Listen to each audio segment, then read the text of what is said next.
नमस्कार, मैं हूं आपके साथ मयंक। आज 17 तारीख है और मैं सीधा मुद्दे पर आना चाहता हूं। देखिए, जुम्मे का मौका है और इस मौके पर ईरान और अमेरिका की जंग अपने सबसे भयानक दौर में पहुंच चुकी है। और अब जो हमले अमेरिका की तरफ से किए गए हैं उसमें ईरान के इंफ्रास्ट्रक्चर को निशाना बनाया गया है। देखिए, इस बात का अंदेशा था, ईरान को पहले से जानकारी थी इस बात की कि ऐसा हमले हो सकते हैं।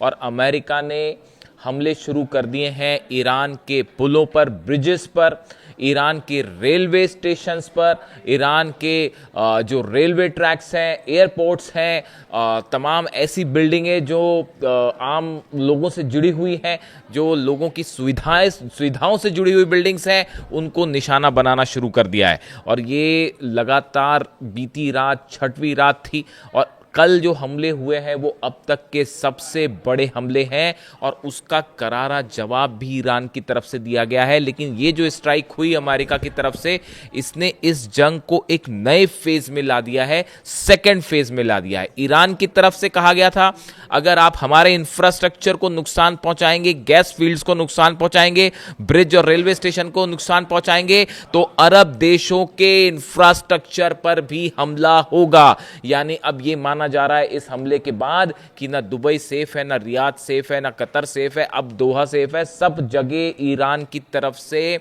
इंफ्रास्ट्रक्चर को निशाना बनाया जा सकता है। बीती रात दुबई में जो पैनिक था कि हमला हो गया है, हमला हो गया है, पूरी रात दुबई जागता रहा। ऐसे हालात थे कि कब कहाँ क्या हो जाए, सायरन बजते रहे। अब देखिए, जो लेटेस्ट रिपोर्ट है ईरान का जो सरकारी मीडिया है IRIB के मुताबिक, ईरान के होर्मुजगन प्रांत में कई जगहों पर अमेरिका ने हमले किए हैं। ये हमले मुख्य रूप से बंदर खमीर काउंटी के कोहरिस्तान और शोर नदी के पास हुए हैं, जहां 2 पुलों को निशाना बनाया गया है। फाइटर जेट से और टॉम हॉक मिसाइल से कोहरिस्तान और शोर नदी के पास 2 ब्रिजेस को नुकसान पहुंचाया गया है। शाहिद रजाई पोर्ट और बंदर अब्बास रेलवे से जुड़ी पैसेंजर और मालगाड़ियां यहां से गुजरती हैं, इन ब्रिजेस को नुकसान पहुंचाया गया है। देखिए, मैं इसका जिक्र इसलिए कर रहा हूं क्योंकि ये लोकेशंस बड़े सोच समझ के चुनी गई हैं। बंदर अब्बास से शाहिद रजाई पोर्ट पर किसी तरह के हथियारों का लाना ले जाना ना हो पाए, मिसाइल्स को अगर आप ट्रांसपोर्ट करते हैं तो वो ना हो पाए ट्रेन के जरिए, इस वजह से इस ब्रिजेस को नुकसान पहुंचाया गया है। अगर आप कोई किसी तरह का हथियार या फ्यूल्स या किसी इस तरह से जुड़ा सामान अगर ईरान ट्रांसपोर्ट करना चाह रहा है बंदर अब्बास और शाहिद रजाई पोर्ट के बीच पे, तो उसको रोकने के लिए जो है इन ब्रिजेस को नुकसान पहुंचाया गया है। इसके अलावा आप देखिए, रिपोर्ट के मुताबिक होर्मुजगन गवर्नमेंट ने जो बताया है कि कोहरिस्तान ब्रिज के अलावा गिरी बे ब्रिज, जिसे प्रांत के मुख्य ट्रांसपोर्ट लिंक में से एक बताया है, उस पर भी हमला किया गया है।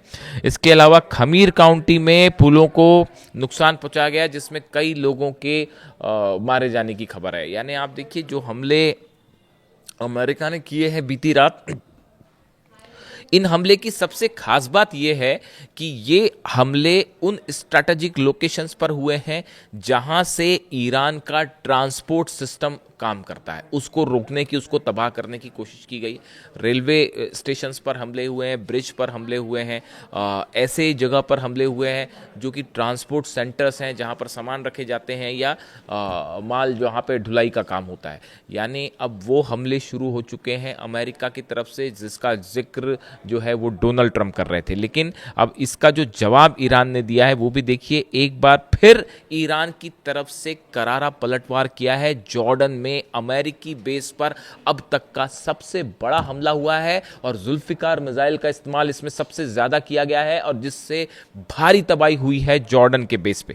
इसी तरह आप देखें, कुवैत में अली अल सलेम बेस पे बड़ी तबाही की खबरें आ रही हैं और इसके साथ ही बहरीन में शेख ईसा एयरबेस जो है, यहां पर भी बड़ा नुकसान हुआ है। देखिए, अक्सर मैंने आपको पहले भी कहा कि जो मिसाइल्स ईरान की तरफ से दागी जा रही हैं, ईरान ने पहले ये बात साफ कर दी थी कि अगर हमारे इंफ्रास्ट्रक्चर को, हमारे ऑयल फील्ड्स को नुकसान हुआ, पूरा अरब जलेगा, पूरे अरब के ऑयल फील्ड्स चलेंगे। और बताया जा रहा है कि ये इंडिकेशन खुद अहमद वाइदी साहब, IRGC चीफ जो हैं, उनकी तरफ से आया था। लेकिन बावजूद इसके डोनाल्ड ट्रंप ने हमला करवाया है ईरान के इंफ्रास्ट्रक्चर पर। अब आप देखिए, एक बार अक्सर पूछा जाता है कि किस जगह पर ईरान के हमलों में कहाँ क्या क्या नुकसान हुआ है, इसकी जो जानकारी एक सोशल मीडिया में और तमाम डिफेंस एक्सपर्ट के जरिए जो है उसकी मैं आपको जानकारी देना चाहूँगा। बड़ी स्पेसिफिक जानकारियाँ हैं कि कहाँ पर किस तरह के नुकसान की खबर है। अगर आप कुवैत की बात करें, अली अल सलेम बेस पर जो पेट्रियट सिस्टम लगा था जिसकी कीमत करीब 1.5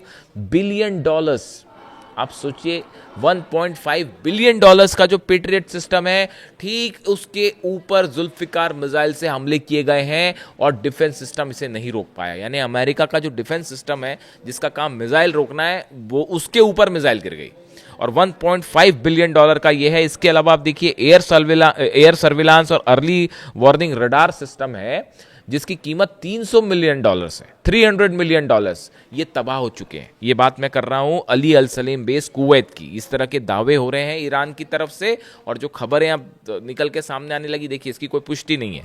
ये अमेरिका इसको कभी स्वीकार नहीं करेगा। इसको कई महीनों बाद शायद इस तरह की रिपोर्ट्स निकल के सामने आए। ये वो दावे हैं जो ईरान की तरफ से हो रहे हैं और जो सोशल मीडिया पे अलग अलग सोर्सेज से खबरें आ रही हैं या कुछ सोर्स इस तरह का दावा कर रहे हैं। इसकी एयर सर्विलांस रडार मैंने आपको बताया 300 मिलियन डॉलर्स का नुकसान है। सैटेलाइट कम्युनिकेशन सिस्टम और फ्यूल स्टोरेज टैंक तबाह हो चुके हैं। जिन सैटेलाइट कम्युनिकेशन के जरिए जो है हमले किए जा रहे थे कुवैत से, उसके ऊपर मिसाइल गिरी है और फ्यूल स्टोरेज टैंक जहां से F-35 F-16 में फ्यूल भरा जाता है उसको तबाह कर दिया गया। ये बात हुई अली अल सलेम बेस की। आप अगर बहरीन में शेख ईसा एयरबेस की बात करें, यहां पर वो हमले हुए हैं, यहाँ पर फतह मिसाइल, खैबर मिसाइल का इस्तेमाल किया गया है और यहाँ पे भी जो है जो पेट्रियट सिस्टम है वही एक 1.5 बिलियन डॉलर का, वो भी तबाह कर दिया गया है यहाँ पर।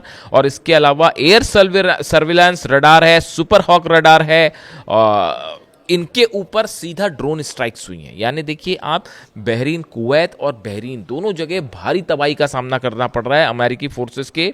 और इसके अलावा जो है फाइटर जेट का फ्यूल पंपिंग स्टेशन है वो भी तबाह हो चुका है कुवैत में। अगर आप जॉर्डन की बात करें, जॉर्डन की तस्वीरें आपने देखी होगी, कैसी भयानक आग लगी है वहाँ पर। जॉर्डन में यूएस कमांड सेंट्रल जो कंट्रोल सेंटर है इसके ऊपर हमले हुए हैं। फाइटर जेट सेंटर्स जो हैं वो तबाह हो गए जहाँ से इन्हें कोऑर्डिनेट किया जाता है, या हैंगर्स जो है हैंगर जहाँ पर रखे हुए थे F-18 खड़े होते हैं जहाँ पर F-18 F-35, उसको तबाह कर दिया गया है। यानी आप देखिए बहरीन में, जॉर्डन में, कुवैत में भयंकर तबाही हुई है, बड़ा नुकसान हुआ है अमेरिकी पोर्ट्स का। यानी जो नुकसान की खबरें ईरान से हैं, ईरान में कोई शक नहीं इस बात में, इंफ्रास्ट्रक्चर पे भी हमले शुरू हो गए हैं। गैस फील्ड को भी निशाना बनाया जा सकता है, पास गैस फील्ड को लेकर, जो ऑयल फील्ड को लेकर तमाम जानकारियां हैं। ऐसे में अगर अब हमले अरब देशों के इंफ्रास्ट्रक्चर, इन 3 देशों से बात अगर आगे बढ़ जाती है और बाकी यूएई और दुबई भी, अब यूएई, दुबई, रियाद और सऊदी, अगर ये सब भी इसकी चपेट में आते हैं, पूरे अरब में एक भयानक हाहाकार मच जाएगा। आप देखिए हूती बाबल मंदेब बंद करने के लिए तैयार बैठा है, सिर्फ ईरान का एक इशारा, बाबल मंदेब बंद हो जाएगा। और हूती ने धमकी दे दी है सऊदी को कि अब एक भी हमला हुआ तो सऊदी के खिलाफ ऑल आउट जंग का ऐलान। ऐसे में देखिए बड़े हालात तनावपूर्ण हो गए हैं और ईरान की सेना की तरफ से बात साफ कर दी गई है, किसी तरह की कोई बातचीत अब नहीं होने जा रही। ये जो बातचीत वाला खेल था, अब हम किसी तरह की कोई बातचीत नहीं करेंगे। अब ये एग्जिस्टेंस की जंग है, अस्तित्व की जंग है और इसे आखिरी तक लड़ा जाएगा। ये शायद वही बात है जो अली खामनेई साहब की, अगर आप मेरे को उम्मीद है कि आप मेरे व्यूअर्स हैं तो ना ही भूले होंगे उस बात को, जब 12 दिन की जंग के बीच में जब अली खामनेई साहब को डोनाल्ड ट्रंप और नेतन्याहू धमकियां दे रहे थे, उस समय में वो भी शुक्रवार था, वो भी जुमे का दिन था, और तेहरान में खुली मॉस्क में आके शेर की तरह नमाज पढ़ी थी अली खामनेई साहब ने, और वहां से उस जंग में मोड़ आ गया था और ईरान ने जीत हासिल करी थी इजराइल के ऊपर। जो 12 दिन की जंग थी उसकी बात आज भी ईरान फ्राइडे के दिन अली खामनेई साहब की उस नमाज को याद कर रहा है। और हम अली खामनेई साहब के नमाज के शब्द भी याद रखना। उसके बाद नमाज अदा करने के बाद उन्होंने क्या बात कही थी कि हैदर के नाम पर अब आखिरी जंग शुरू होती है। आज पूरा ईरान उनकी इस बात को याद कर रहा है और उन्हीं के गाइडेंस के मुताबिक अब ये जंग आगे बढ़ रही है। ईरान में कौन फैसले ले रहा है, कौन फैसले नहीं ले रहा है, मैं देखता हूँ बड़े सारे वीडियोस, बड़े ऐसे हैरान करने वाली बातें होती है कि ईरान में सत्ता में कौन है, मुस्तफा खामेनी कहाँ है, सामने क्यों नहीं आ रहे, और वहाँ सत्ता किसके हाथ में है, फैसले कौन ले रहा है, पॉलिटिकल लीडरशिप क्या कह रही है। ये सब बातें व्यर्थ हैं साहब। इस चक्कर में मत पड़िए। मैं आपको बताऊं हकीकत क्या है। 30 साल से अली खामनेई साहब फैसला ले रहे थे और आज वो नहीं है तो भी अली खामनेई साहब ही फैसला ले रहे हैं। उन्होंने जो रास्ता बताया था उसी रास्ते पर ईरान की सेना IRGC आगे बढ़ रही है। अली खामनेई साहब के शब्द थे। देखिए फ्राइडे है तो फ्राइडे तो बात होती है अली खामनेई साहब की, वो तो अनफॉर्चुनेटली इस जंग की बात करनी पड़ जा रही है और इन सब की बात करनी पड़ जा रही है, वरना बात तो ह्यूमैनिटी की होनी चाहिए और अली खामनेई साहब की होनी चाहिए। एक उनका बयान सुन रहा था, मैं उनके वीडियोस देखता रहता हूँ, पढ़ता रहता हूँ, पता ही आपको। कल एक मैंने उनका फिर बयान सुना, उसमें वो ये कह रहे थे कि जंग के दौरान जो लोग शहीद होते हैं या मारे जाते हैं आप उनको मरा हुआ मत समझिए। जो जंग में देश के लिए अपनी जान कुर्बान कर देते हैं आप उनको कतई ये मत समझिए कि वो अब इस दुनिया में नहीं है। वो हमेशा आपके साथ होते हैं, वो हमेशा आपके साथ होते हैं। ये बात खुद अली खामनेई साहब के थे, ये शब्द उन्हीं के थे अली खामनेई साहब के, और ये बात उन पे भी लागू होती है। मैं यही कहना चाह रहा हूँ कि अली खामनेई साहब हमेशा ईरान के साथ थे और आगे भी हमेशा रहेंगे। उनके नक्शे कदम पर पूरे ईरान के 9 करोड़ लोग चल रहे हैं और नतीजा ये है कि सब कुछ करने के बाद भी आज दुनिया के सुपर पावर्स ईरान में कदम रखने की हिम्मत नहीं जुटा पा रहे। Thank you so much.